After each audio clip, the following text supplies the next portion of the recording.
नमस्कार मित्रांनो, सर्वांचं स्वागत आहे आपल्या यूट्यूब चॅनलवरती. तर बघा, आज 29 तारखेपासून आज 1 तारखेपर्यंत मनोज जरांगे पाटील हे मुंबईमध्ये सर्व मराठा बांधवांना घेऊन आज मुंबईतील आझाद मैदानावरती हे आंदोलनावरती बसलेले आहेत. मराठा आरक्षण भेटावं म्हणून, तेही ओबीसीच्या कोट्यामधून. म्हणजेच ओबीसीच्या प्रवर्गामध्ये जेवढा मराठा आहे तेवढे सगळे ओबीसी मध्ये दाखल करा म्हणून त्यांचं मराठा आरक्षण हे आंदोलन चालू आहे. तर बघा, आपण त्याविषयीच ह्या व्हिडिओमध्ये बोलणार आहोत. बघा, मराठा आरक्षणाच्या सध्या लढाईत एक मोठी वस्तुस्थिती दिसून आली. ते म्हणजे बघा, जरांगे पाटील फॅक्टर. मनोज जरांगे पाटील या एका सध्या साध्या शेतकऱ्याने ठाम निर्धाराने मराठा आरक्षण चळवळीला एक नवी दिशा दिली आहे. त्यांनी मराठा आरक्षण चळवळ उभी करताना स्वतंत्र कोटा नको तर मराठ्यांना थेट ओबीसी कोट्यात घ्या असा मार्ग सध्या सुचवलेला आहे.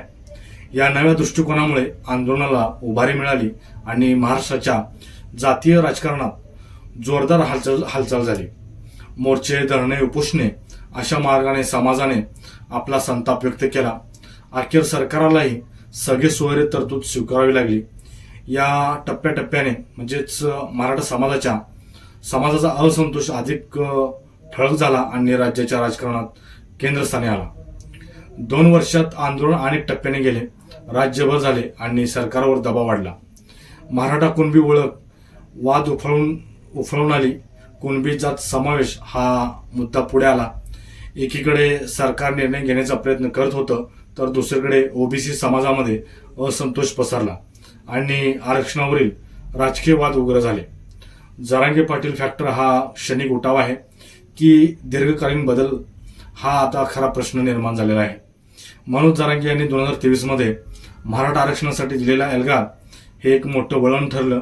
जालना जिल्ह्यातील अंतरवाली सराटी गावचे हे शेतकरी नेते अल्पावधीतच राज्यभर प्रसिद्ध झाले.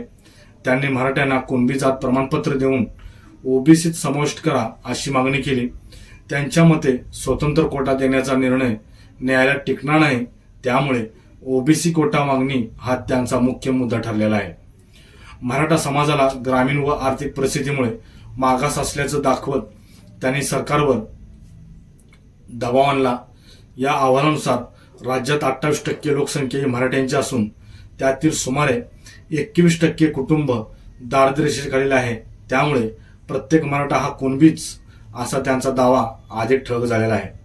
या भूमिकेमुळे आंदोलनाची दिशा बदललेली आहे. 2016च्या विराट मूक मोर्चामधून आलेली चळवळ 2018 मध्ये 16% आरक्षण कायद्याअंतर्गत पोचली, पण 2021 मध्ये सर्वोच्च न्यायालयाने मराठा आरक्षणावरील कायदेशीर आव्हाने कायदा रद्द केला. त्यामुळे 2023 मध्ये जरांगे यांनी पुन्हा धुरा हाती घेतली आणि थेट ओबीसी आरक्षणाची मागणी करून आंदोलनाला धार धरली.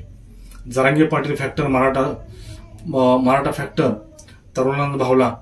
जालना, बीड, नांदेड आणि धाराशिव या मराठवाड्यातील शहरात आंदोलन पेटलं. रास्ता रोको झाले आणि राज्य सरकारला अनेक वेळा कठीण परिस्थितीतून जावं लागलं. मनोज जरांगे पाटील यांनी ऑगस्ट-सप्टेंबर 2023 मध्ये अंतरवाली सराटे येथे पहिले आमरण उपोषण केले. त्यानंतर वेळोवेळी त्यांचा उपोषणाचा सिलसिला सुरूच राहिला. 25 जानेवारी 2025 रोजी त्यांनी 7व्या आमरण उपोषण केले. 27 ऑगस्ट 2025 रोजी त्यांनी शेवटचा एल्गार पुकारला, तोही मुंबईतील आझाद मैदानावर. 3ऱ्या दिवशी त्यांचे उपोषण सुरू होते. आधी त्यांना 1 दिवसाची परवानगी देण्यात आली होती, त्यात आता वाढीव 2 दिवसाची भर पडली आहे. आपली मागणी पूर्ण होईपर्यंत मी मुंबई सोडणार नाही असा त्यांचा निर्धार आहे. यावरून हे स्पष्ट होते की जरांगे पाटील फॅक्टर अंतर्गत त्यांची चळवळ सतत उभारी घेत गेली आहे. या आंदोलनाने वेळोवेळी सरकारला निर्णय घेणे भाग पडले आहे. या एकूण संघर्षात जरांगे पाटील फॅक्टरची ताकद आणि परिणामकारकता अधोरेखित झालेली आहे. या आंदोलनाची सर्वात मोठी उपलब्धी म्हणजे सरकारने केलेली तथाकथित सगळे सोयरे तरतूद. मराठा समाजातील ज्या व्यक्तींच्या पूर्वजांची नोंद कुणबी जात म्हणून आढळते त्यांच्या सगळे सोयऱ्यांनाही, म्हणजेच रक्त व लग्न संबंधातून जोडलेले सर्व नातेवाईक कुणबी प्रमाणपत्र देता यावे यासाठी ही तरतूद करण्यात आली आहे. या तरतुदीमुळे अनेक मराठा कुटुंबांना थेट ओबीसी प्रवर्गात आरक्षणाचा मार्ग खुला झालेला आहे. सरकारने स्पष्ट केले की अर्जदारांनी शपथपत्र व पुरावा दिल्यास त्यांच्या सर्व नातलागांना कुणबीजात प्रमाणपत्र मिळेल. सगळे सोयरे तरतुदीला ओबीसी संघटनांनी मोठा तीव्र विरोध केलेला आहे. सध्या भगवे वादळ हे आता मुंबईत धडकल्याने मैदानासमोर सध्या जी काही स्थानक आहेत किंवा रेल्वेचे स्थानक आहेत, बसचे स्थानक आहेत, सर्व मैदान हे या आंदोलकाने चक्का जाम झालेले आहेत. तर तिथं सध्या आता बघा चक्का जाम तर झालेलेच आहेत, परंतु आता सरकारपुढे एक मोठं एक आव्हान निर्माण झालं, म्हणजेच त्यांच्यासमोर निर्माण झालेलं आहे. ते म्हणजे सध्याची काही येणारी 6 तारीख आहे, त्या 6 तारखेला शनिवार येतो आणि त्या शनिवार दिवशीच ही गणपती विसर्जन मुंबईमध्ये होणार आहे.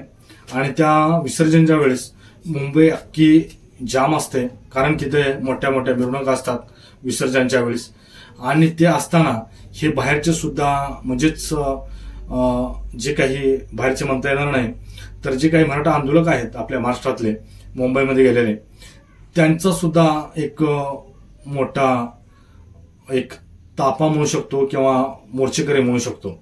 तर हा सुद्धा त्यांचा, आणि जरांगे पाटीलने सुद्धा सरकारला एक सांगितलेलं आहे की, आणि मराठा बांधवांना सुद्धा आवाहन केलेलं आहे की तुम्ही येणारा जे काही शनिवार रविवार आहे, सर्व तुमचं गावातील कामे सोडून तुम्हाला मुंबईमध्ये दाखल व्हायचं आहे, असं देखील त्यांनी जरांगे पाटीलने एल्गार केलेलं आहे.